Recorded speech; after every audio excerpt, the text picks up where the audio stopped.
Assalamualaikum warahmatullahi wabarakatuh. Perkenalkan, nama saya Afifah Nurdinia dari 10 IPA 5, absen 1, Madrasah Aliyah Negeri Sidoarjo. Dalam video ini, saya akan menjelaskan bagaimana proses pemilihan Khulafaur Rasyidin. Khulafaur Rasyidin yang dikatakan sebagai salah satu pemerintahan masa kemasan Islam setelah zaman Rasulullah SAW. Memang, dahulu ketika pengangkatan setiap khalifah pada masa Khulafaur Rasyidin sempat ada perselisihan. Akan tetapi, perselisihan tersebut bukan karena perebutan kekuasaan, namun karena demi kemaslahatan umat Islam pada saat itu. Khulafaur Rasyidin adalah pemimpin kaum muslimin setelah wafatnya Rasulullah SAW.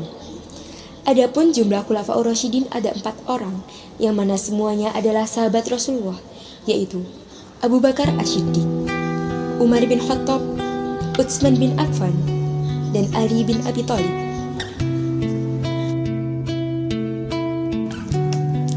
Yang pertama adalah proses pengangkatan Khalifah Abu Bakar As-Siddiq. Semasa hidupnya, Rasulullah SAW tidak pernah berwasiat kepada siapapun siapa nanti yang pantas untuk menjadi khalifah sepeninggal beliau. Maka dari itu, menjadi teka-teki, besar siapakah yang pantas menjadi khalifah setelah Rasulullah wafat. Hingga hal ini menjadi sebuah perselisihan antara kaum Muhajirin dan kaum Ansor, karena mereka saling mengklaim bahwa golongan mereka lah yang pantas menjadi khalifah pengganti Rasulullah SAW. Dan permasalahan ini timbul bukan karena perebutan kekuasaan, akan tetapi demi kemaslahatan kaum muslimin sepeninggal Rasulullah SAW. Pada masa itu, kaum Ansor menunjuk Sa'ad bin Ubadah untuk menjadi khalifah sepeninggal Rasulullah. Sementara dari kaum Muhajirin yang diwakili Abu Bakar merekomendasikan seorang Umar bin Khattab dan Abu Ubadah untuk menjadi khalifah. Setelah saling menawarkan seseorang untuk menjadi khalifah, kedua kaum ini melakukan musyawarah untuk menentukan siapakah yang pantas menjadi pemimpin umat Islam setelah Rasulullah wafat.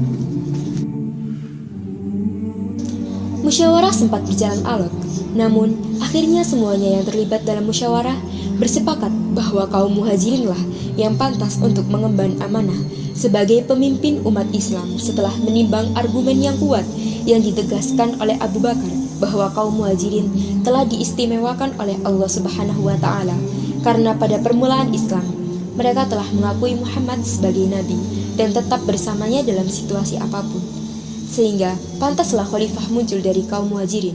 Namun pada saat itu khalifah yang diajukan oleh kaum Muhajirin, yaitu Sayyidina Umar bin Khattab, justru tidak setuju dengan penunjukan dirinya sebagai khalifah. Dan Umar bin Khattab justru menunjuk balik Abu Bakar untuk menjadi khalifah dari kaum Muhajirin. Akhirnya, musyawarah pun kembali dilakukan dan menghasilkan suatu kemufakatan bahwa Abu Bakar lah yang menjadi Khulafaur Rasyidin pertama sepeninggal Rasulullah SAW.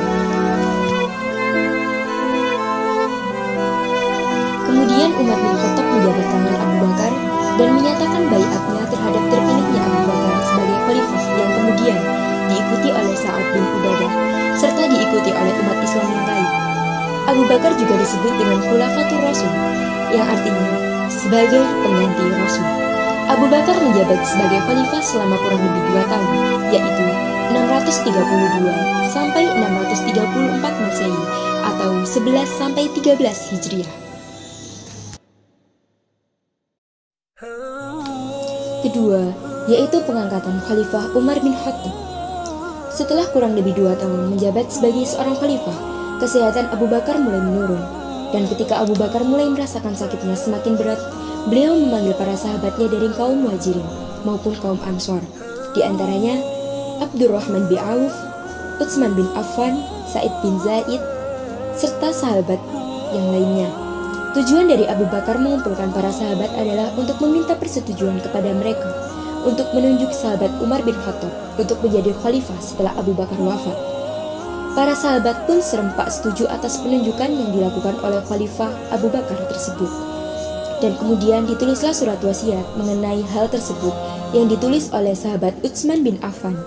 Tujuan dari penunjukan yang dilakukan oleh Abu Bakar atas dasar kesepakatan persahabatan ini adalah agar tidak ada perselisihan lagi dalam pemilihan khalifah setelah beliau wafat.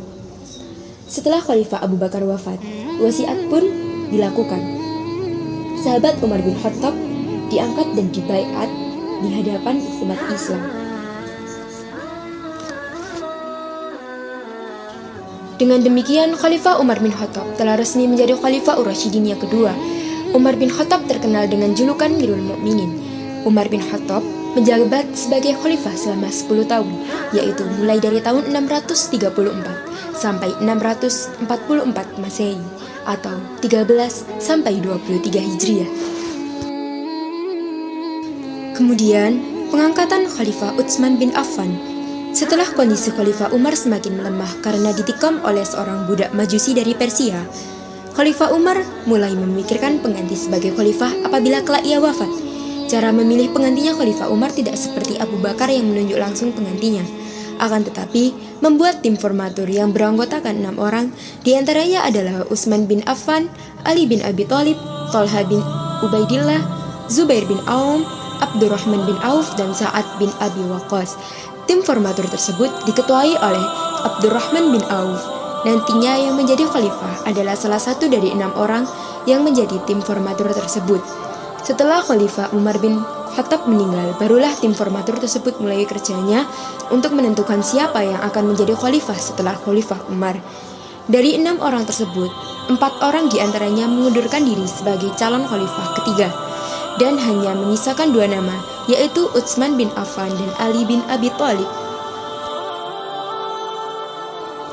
Dari 2 nama tersebut, tim formatur mengalami kesulitan dalam menentukan nama yang menjadi khalifah, karena Abdurrahman bin Auf condong kepada Utsman bin Affan, sementara Sa'ad bin Abi Waqqas lebih memilih Ali bin Abi Thalib, sedangkan masyarakat umum pada saat itu menghendaki Utsman bin Affan. Setelah musyawarah cukup lama, akhirnya Utsman bin Affan keluar menjadi nama khalifah ketiga sesuai dengan kesepakatan dan persetujuan dari masyarakat umat Islam.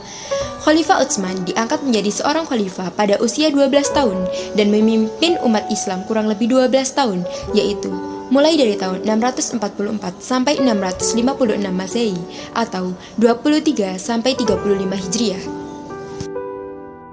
Dan yang terakhir adalah pengangkatan Khalifah Ali bin Abi Thalib. Semenjak meninggalnya Khalifah Utsman bin Affan karena peristiwa pembunuhan yang dilakukan oleh pemberontak, umat Islam mengalami suatu kondisi yang sangat sulit penuh dengan kekacauan dan pertentangan karena tidak ada pemimpin yang mengkondisikan umat Islam pada saat itu. Hal ini membuat mayoritas umat Islam, kecuali mereka yang pro pada Muawiyah bin Abu Sufyan, pada saat itu mendaulat Ali bin Abi Thalib sebagai seorang khalifah pengganti Utsman bin Affan. Dengan kondisi yang carut-marut pada saat itu, awalnya Ali bin Abi Thalib menolak untuk diangkat menjadi seorang khalifah, karena Ali menginginkan untuk membereskan terlebih dahulu permasalahan yang memecah belah umat Islam, baru kemudian mulai menata kembali kepemimpinan atau pemerintahan yang ada pada umat Islam. Akan tetapi, karena desakan yang sangat kuat, akhirnya Sayyidina Ali setuju diangkat menjadi seorang khalifah yang keempat pada tanggal 23 Juni tahun 656 Masehi. Pada masa pemerintahan Ali bin Abi Thalib, banyak sekali peperangan yang tidak diinginkan oleh Ali yang harus dilakukan karena memberontak. Pada masa pemerintahannya, di antaranya peperangan tersebut melawan pemberontakan Thalha, Zubair dan Aisyah. Alasan mereka memberontak adalah Ali radhiyallahu anhu tidak mau menghukum para pembunuh Utsman radhiyallahu anhu, dan mereka menuntut bela terhadap darah Utsman radhiyallahu anhu yang telah ditumpahkan secara zalim. Ali bin Abi Thalib menjabat sebagai seorang khalifah kurang lebih 6 tahun, yaitu kisaran tahun 656 sampai 666 Masehi atau 35 sampai 41 Hijriah. Sekian video penjelasan dari saya mengenai proses pemilihan Khulafaur Rasyidin. Dapat disimpulkan bahwa Khulafaur Rasyidin merupakan pemimpin yang diberikan petunjuk oleh Allah Subhanahu wa taala untuk pengganti Rasulullah Shallallahu alaihi wasallam. Adapun 4 orang Khulafaur Rasyidin yaitu Abu Bakar Asy-Siddiq, Umar bin Khattab, Utsman bin Affan, dan Ali bin Abi Thalib. Assalamualaikum warahmatullahi wabarakatuh.